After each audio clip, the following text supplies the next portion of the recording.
What's up guys, and welcome back to the channel. On today we are starting a new build essentially. So unfortunately I don't have the car here to talk to you about too much, but I do have the start of what the conversion is going to be. So actually Adam, the creature, his old man, has actually tasked us with converting his with converting his GQ Patrol. So he's actually sourced an L98 and 6-speed auto out of a wreck here. He's got everything here that we should need, the shifter, the BCM, everything is here to do the conversion. So we're going to be converting his GQ Patrol to L98 and 6-speed auto. So this engine actually has a fair few Ks on it, you know, close to 300,000 I think, somewhere around 260,000. For that reason, we are going to just pull the heads off and just do a bit of a freshen up on the top end. The owner actually heard this running before it was pulled out of the wreck. The wreck has actually, let him sort of start it and hear it running before it was pulled out. So he reckons it made no funny noises, it didn't do anything odd. But given just how many Ks are on it, we're just going to rip the heads off, do just a bit of a top end refresh, and probably just put a nice little cam in it for him before it goes into the Patrol. So today's task is to start pulling the top end down, see what's actually in it. Apparently the wreckers told him that someone at some point had spent some money on it. So we will dive into what's actually there, whether they have actually spent any money on it, whether it's stock, and yeah, we'll find out. He reckons it sounded a bit lumpy, but as we all know with LSs, you can ghost cam them to make a stock cammed LS sound quite lumpy. So that's the task for today, and we'll dive into that, and then we know what we've got to order. We can start getting parts together so we can start getting this conversion underway.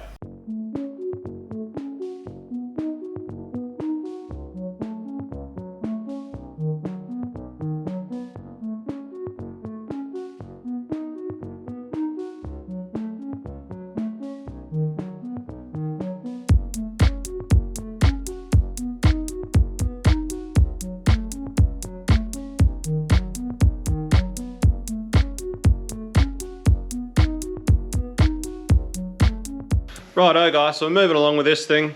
Someone's used Loctite on the water pump bolts, so someone's had to go at it at some point.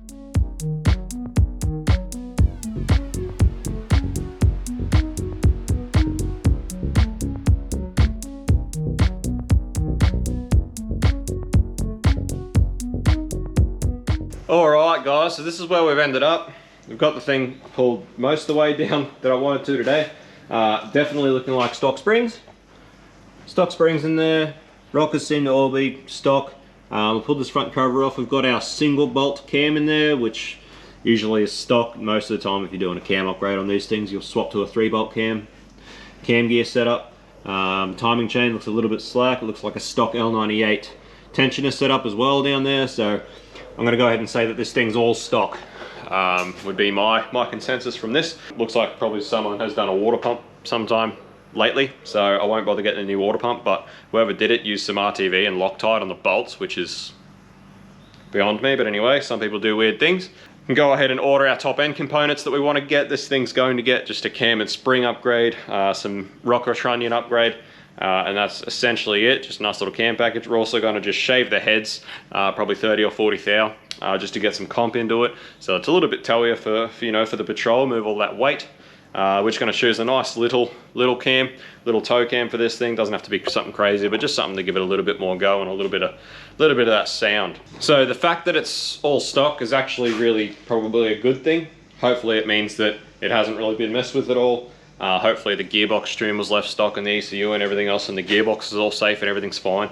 The owner reckons it did have a service history, so but it's easy to fudge that sort of stuff, but it's always good to see. So we've got the heads off.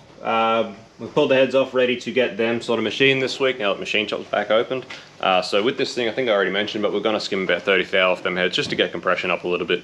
We've picked a nice little cam, it's on order, and I've sent the loom down to Blake's Automotive in Victoria to be modified to be completely standalone for us. So big thanks to Blake's Automotive there. Head over to his Facebook and give that a follow. So we should have that back a bit later on in the month. Get these heads done. Hopefully get all our parts from Crow very soon and have this engine pretty much sorted, ready to go into the car. And then it's just a matter of waiting for our components from Mark's 4-wheel drive and waiting for the Patrol to get here and smash it all in. So heads look pretty much stock. Someone has definitely had them off at some point. It would appear that the head gaskets have been copper sprayed, which is what some people do. Some people copper spray them or Hylamar, stuff like that. Not particularly necessary on brand new gaskets. Maybe someone took it off and put the stock gaskets back on, not too sure, but you can see where they've been copper sprayed. So someone's had these heads off at some point before. Apart from that, you know, apart from just some carbon buildup and gunk in there, they all look pretty good, pretty tidy. So we'll pull this stock valve springs off because they will be going into the scrap, and we'll give these a bit of a clean up and have a look at the valves and send them off to the machine shop to get skimmed, and potentially just get the machine shop to do a bit of a valve service as well, or we might do that in-house. We're not sure yet. We'll have a look how bad they are. Anyway, so that's where this is up to.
Alrighty, so that's a head all cleaned up. I got Rex onto the other one just because my arm was about to fall off after this one.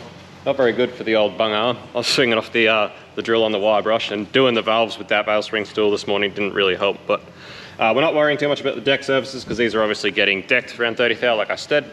Just a matter of making sure that the exhaust gasket surfaces and the intake gasket surfaces are all nice and cleaned up, and the chambers are all nice and clean as well. So anyway, these are just about ready to get off to the machine shop. Might try and get them there tomorrow.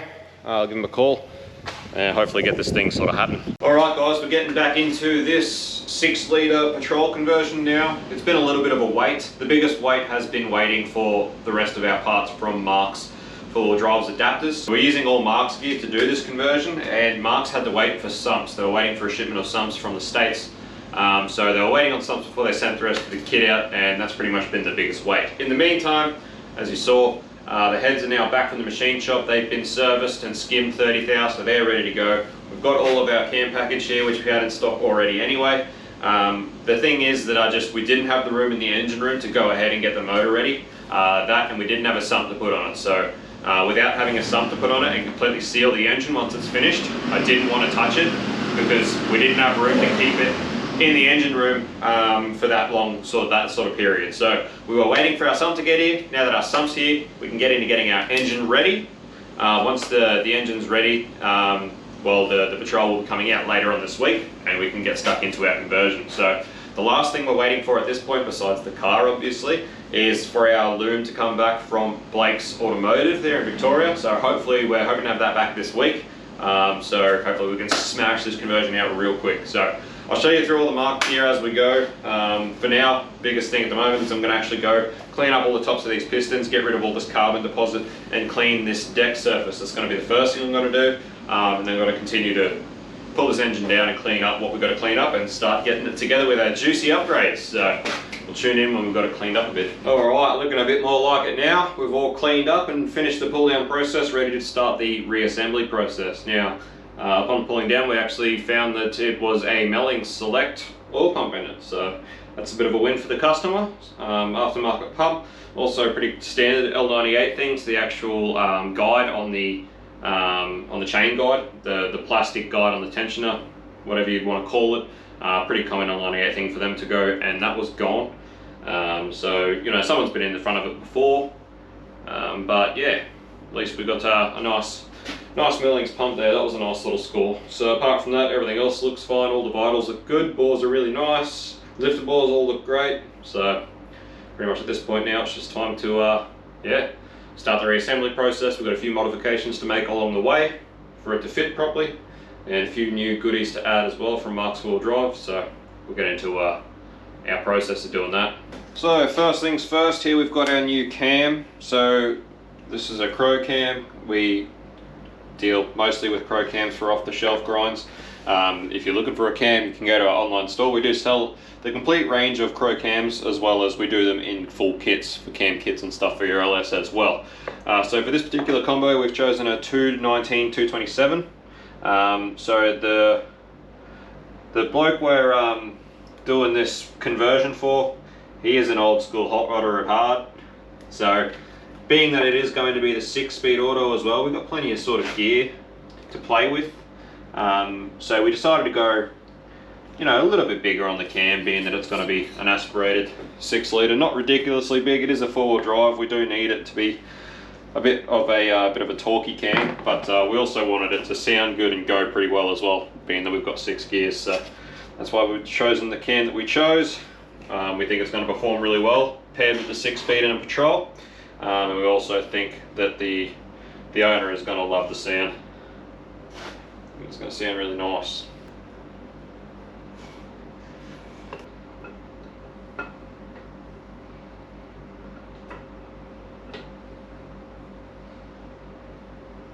Right, beautiful.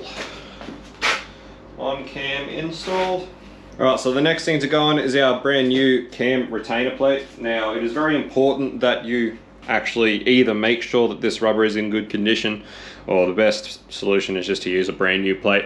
All of our cam kits come with a new plate, and this is super important because this is the oil passage that feeds the lifters, and that's the crossover between the two sides of the valley and the block.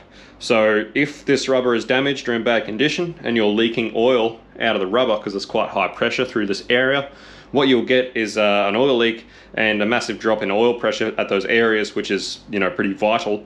And not only that, is you'll never notice because it's inside the front timing cover, it's inside the wet area, so you won't even notice that that is leaking. But if it's leaking, you'll lose quite a bit of oil pressure and it won't be very good. This one you can see I've already chamfered, and the reason this is because all of our timing sets that we sell, they are a Torrington thrust, which I'll show you when I get the timing set out. But you actually have to chamfer that a little bit on the inside of the new cam retainer plate so that the inside of the thrust bearing has somewhere to run where it's not actually against the plate, otherwise it will wear into the plate and cause issues as well. So I've already done this, saves some time, and new plate goes on.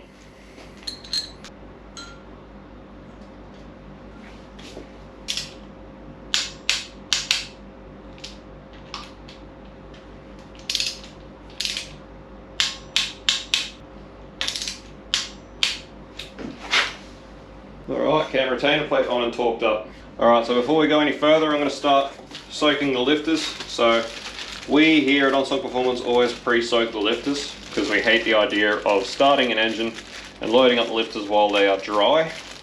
Now everyone seems to have some different opinions about this. I've spoken to a lot of engine builders who hate it because they reckon it potentially puts too much stress on the cam lobe, having the lifter already pumped up or soaked. But this is the way we've always done it. We've never damaged a lifter or a cam doing it this way, and that's very likely the way that we will always do it. So I just check the lifters as they go in for damage, make sure none of them are faulty. Obviously, as good as these quality parts are, they are all mass manufactured parts. So there are sometimes just some that slip through the cracks of quality control. So these are GM LS7 lifters, as you can see, genuine GM LS7 lifters for just about most street cam situations, even your most boosted setups that you have a fairly mild cam. These are our lifters of choice. They are well priced, affordable, quite easy to get, and they work great. Obviously, when you start getting into massive lift situations or huge RPM situations with real big cams, you want to start looking at going tie bar lifters or, you know, something like that. But at that point, you're almost starting to look at going into solid roller stuff. So for generally most applications, the LS7 lifters we've found have been the way to go.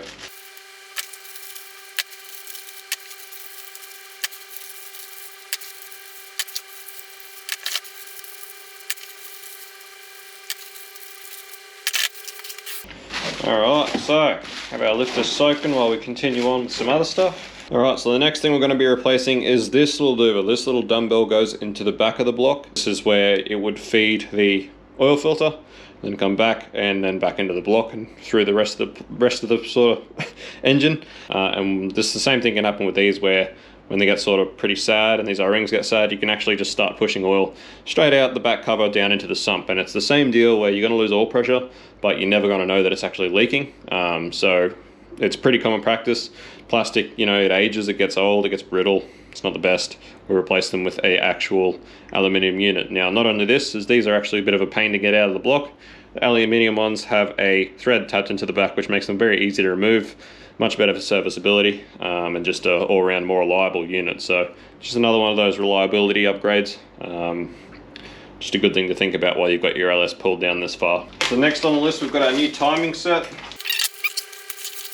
with shiny new parts. So this is what I was talking about, Torrington thrust. So this is actually a thrust bearing. It actually turns around, and that inside bit actually protrudes through the bearing a little bit. So that's why you have to just chamfer that retainer plate a little bit so that that can run inside the retainer plate without wearing into it or catching up on anything. So anyway, this can all go installed. Yeehaw!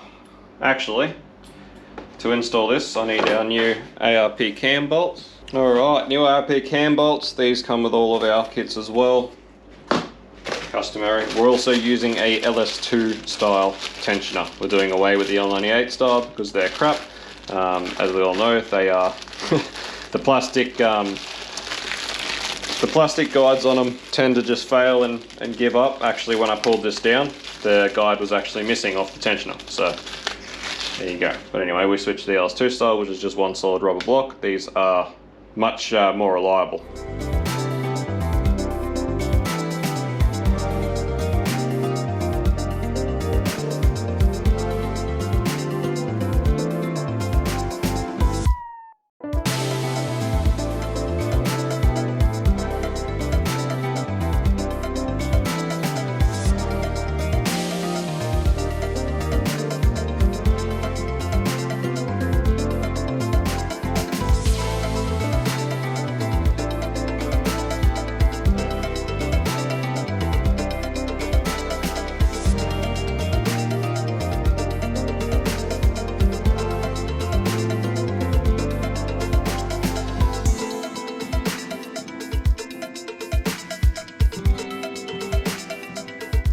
Alright, so with that done, we can start getting in our new lifters. So new lifters go in.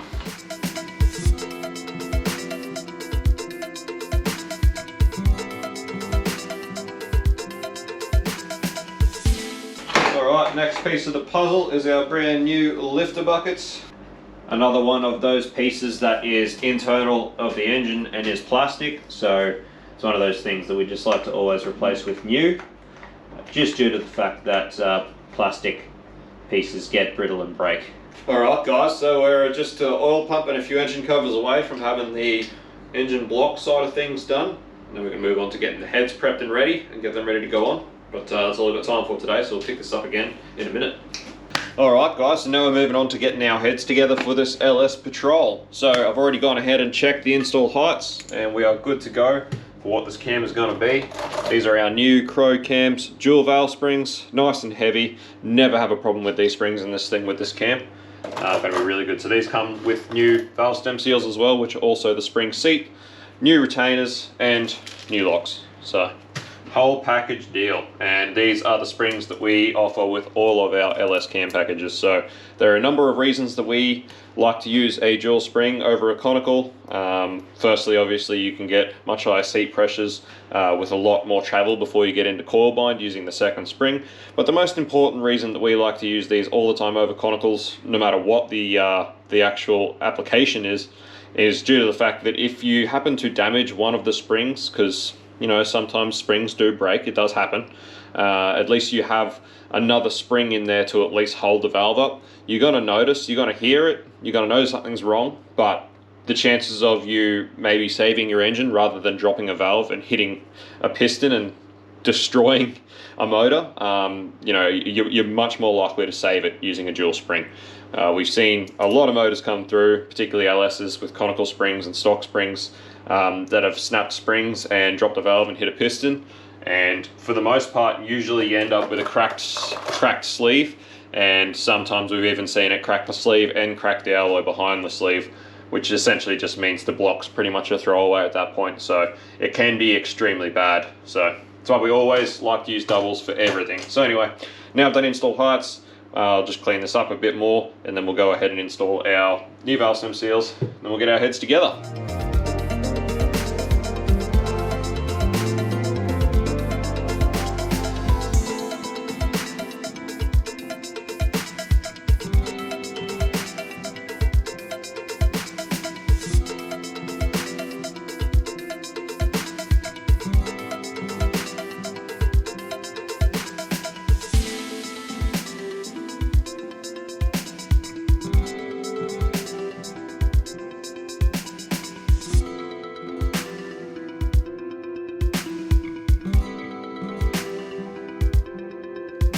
Alright guys, so the next thing I'm going to be doing is a rocker trunnion upgrade for this thing. This is another upgrade that we recommend on all LS engines. We do it on all the LSs that we build. It is just one of those things that, for reliability, it's you got to do it.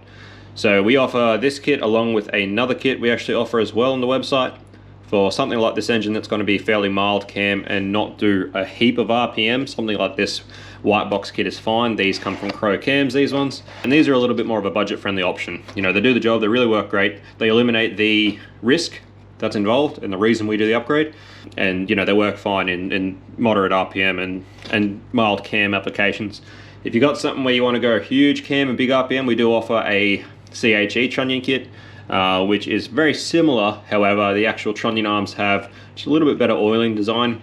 They oil the bushes a little bit nicer, so for things like really high lift and really high RPM, they can sort of prove to be a bit better as far as longevity goes. So, but either way, either what kit you go, budget friendly or the CHE kit, we definitely recommend doing this on any of your LS engines. So this is the stock rocker, this is the stock rocker trunnion. Now the rocker trunnion is needle roller bearing. So on each end of the trunnion arm there is a needle roller bearing that runs along the trunnion arm and the rocker. So the issue is that over time, these are moving very fast in your engine, doing what they do. Over time, the actual cages for the bearings start to walk out of the rocker, and what we have seen often in engines that we've pulled down is these will actually walk out to the point where they will fail. And then you end up with all these little tiny hardened needles all through your engine. Now, these little needles are hardened steel. If they manage to catch themselves up somewhere where they're not meant to be, they're not going to be the part that wears. They're going to wear wherever they get caught up in. Often people are very lucky and all these needle rollers just go straight down the oil returns into the sump and they're never really a problem. Sometimes people are not so lucky. Sometimes they get caught up between counterweights and cranks.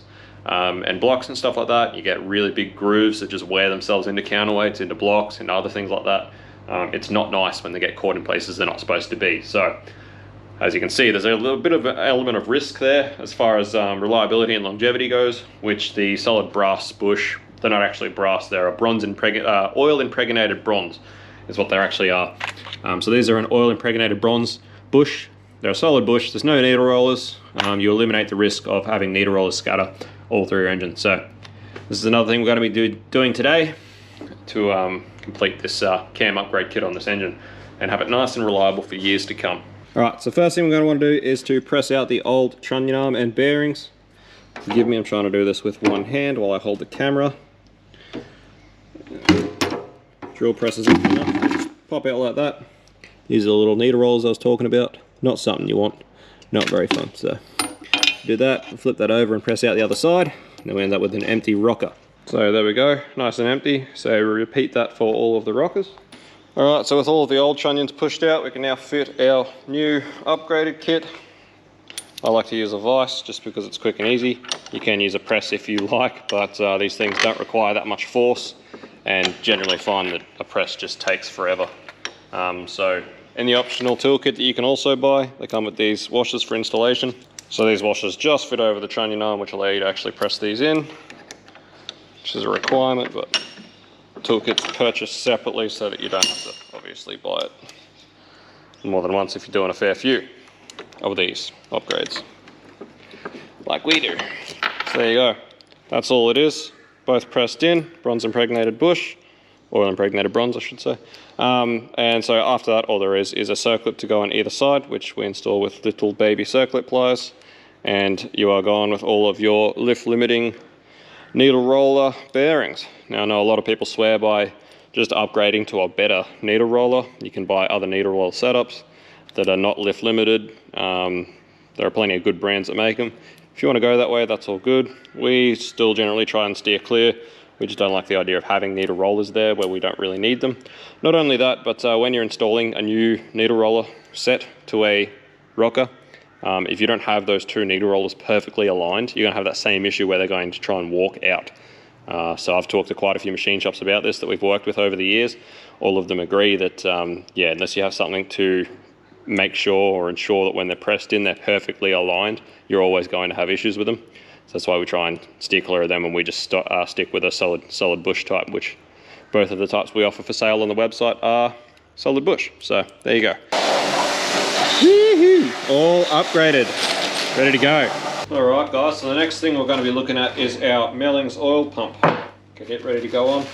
First thing we want to clean up our mating surface to the block really well. So we like to use just a thin smear of this Loctite 515. Now this is a flange sealant, it's a pressure sealant. It's not like silicone that goes off. This is designed to seal very, very finely machined surfaces. So we use it on things like this just to seal them up, just a very thin smear, like so. So from there, get our bolts ready to go, and we set our empty oil pump housing on the block. Alright guys, so here is a very important part of the pump installation for LSs that is often overlooked. This is something that I go on and on about with every single LS that we ever do, is to actually shim the pump and ensure that the pump housing is centered around the crank. So what this does is ensures that we have adequate clearance around all edges of the gears so that we're not prematurely wearing maybe one side of the gear. You know, the LS oil pump, it's not doweled or anything like that. You can just sort of bolt it on, and there is, like, it's shimmed now, but there is quite a bit of movement in it without it shimmed. So what this is tooth house shim paper. So these are just shims that we use to shim the actual gears around the crank and then around the outside of the housing. This just ensures that we have our clearance around all sides of the pump to make sure that we're not you know, grinding at one side of these gears and prematurely wearing the pump. So with those on there, we can torque this up and we're ready to go.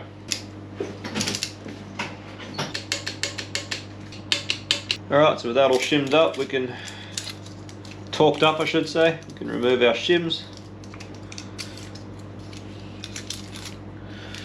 And we're happy with that. So that's our pump installed. So we'll pull these gears back out now. We'll lube them up, and then we're ready to put our pump together properly.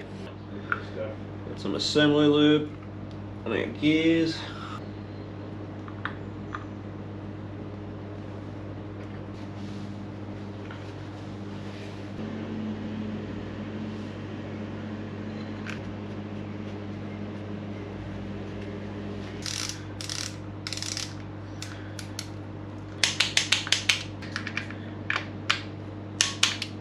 Alright, so with that done, our front main can go back on with our new front main seal and a new gasket. This just goes on just finger tight at the moment for now, until we get it centered.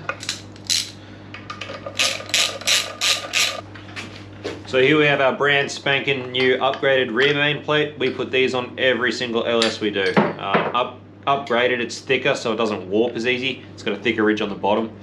It's just pretty much a more rigid rear main plate, and it's very important because I think I already explained in this video, but this surface here is actually the oil galley for the cam that feeds the lifters, which is a very high pressure area. So if this plate is to warp or this gasket is to damage or anything like that, what you have is a massive oil leak and a lack of oil pressure, which is not good. So for the price of a new rear main seal and then this new gasket, you're already over halfway to just having this whole new set with the new rear main plate. So we just put these on everything. Alright, a little bit of rubber grease on that new rear main seal, and then same thing, just hardly finger tight for now.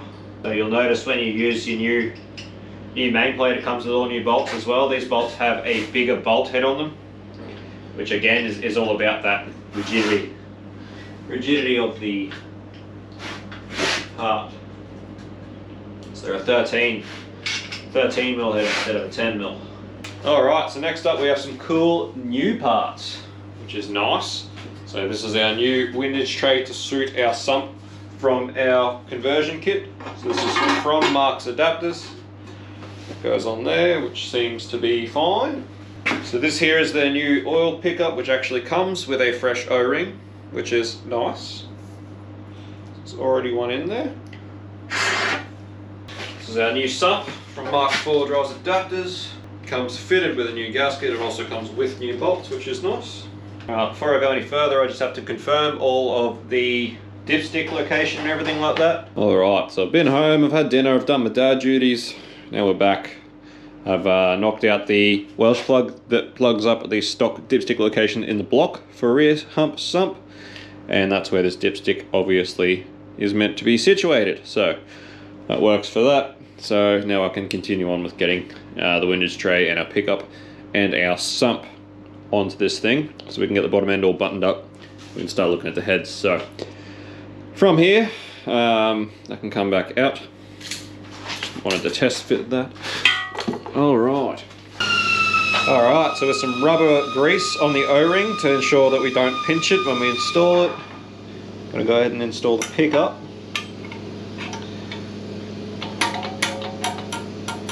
Just like so, like it bloody grew there. So the next thing we're going to talk about, which is another thing we have started to do literally on every LS we build. We started doing on everything we do a double row timing chain on. That's how we started, but we sort of got to a point eventually where for the cost of the part and for the insurance that it offers, we just started to install it on everything. So this here is a pickup girdle. So as you can see from factory, GM actually made the pickup so that it actually bolted to one hole on the oil pump. So what this girdle does is actually just go over the actual pickup tube and then allows you to use both holes on the oil pump, and this just gives you more insurance. Yeah, pretty self-explanatory. You actually girdle the pickup to use both holes on the oil pump instead of relying on just the one on the flange. So this is a very cheap part. We sell it on our website for, I can't even remember how much, but it's less than $50. So for the cost, it is pretty cheap insurance. So we've just started pretty much putting it on every single thing that we do. So definitely something I'd recommend. Obviously, when you're doing a double row timing chain, you space the oil pump out from the block, which spaces the whole pickup forward. So it's something that we definitely started doing with that, and we sort of just began to incorporate it into everything we do as far as LSs go. So one thing I am seeing here, the Mark's 4 drive pickup actually is tacked to the flange. This is a pretty old school thing to do. You know, small block chefs and stuff, they're just pressed in, so a lot of people used to tack them. So pretty standard thing to happen, and it just interferes with our girdle, with that part of the girdle right there. So as you can probably hear, the die grind is going at the moment because Rex is out there clearancing a block for a stroker that we're doing. So I'm going to run out and just clearance that part of the girdle to make sure it fits, and after that we'll be ready to play ball. Alright, so I've just modified that little corner so that it clears our weld, and we are happy days. Our girdle fits really nicely, and that's just, again, a little bit extra insurance. Comes with new bolts to install as well. Always Loctite these ones, and we torque them up and we're good to go.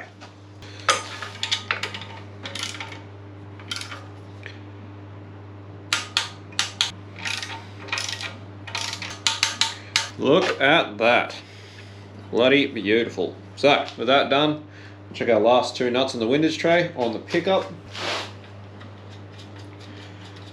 Torque them up.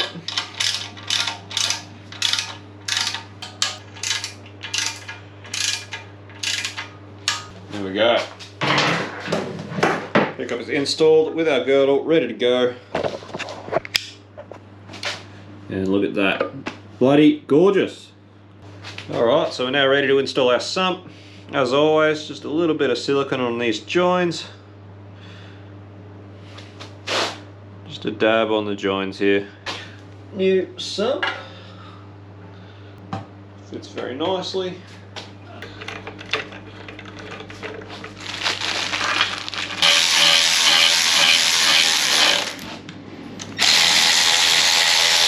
Alright, so get all these bolts started, but much like the front and rear covers, we don't do them up tight yet.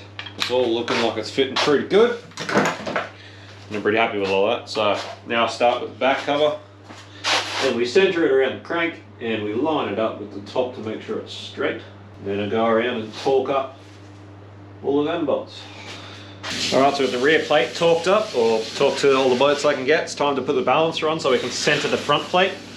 So I've got our underdrive balancer which came off this motor, a bit of rubber grease on the seal surface, and we can go ahead and install that.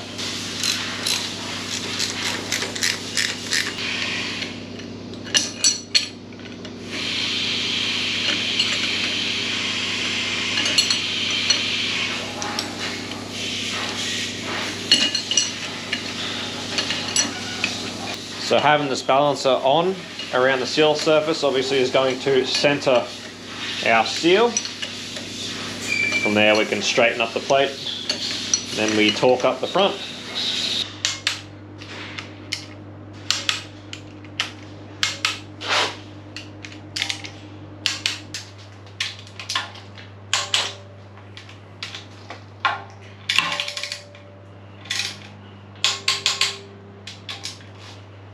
Alright guys, so next step is to CC these chambers so that we know exactly what compression we're working with, seeing as that we've had 30 thou shaved off these heads. So pretty standard practice with anything we have heads modified for.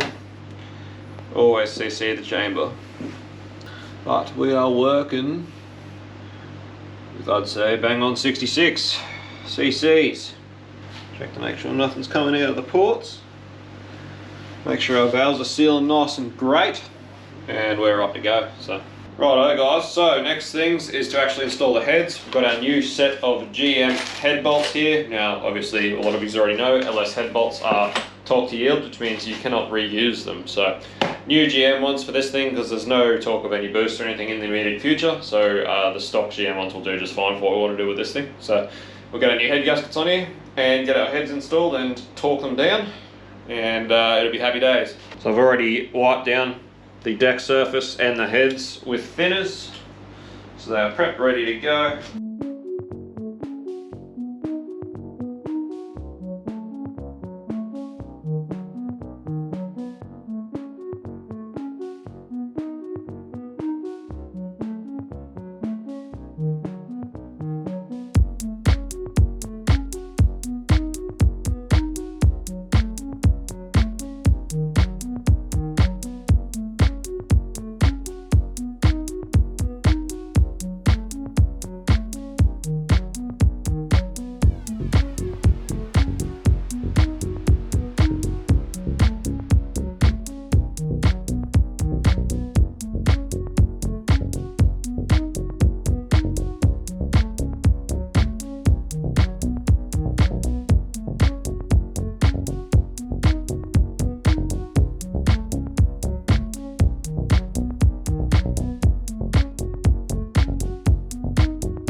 Alright, we've got our rockers on, new trunnions, look at that, looking beautiful. We've got 60 thou preload on our springs, which is exactly what we look for with the standard push-rod length. So that's one more piece of the puzzle sorted. What do you reckon, Flinno?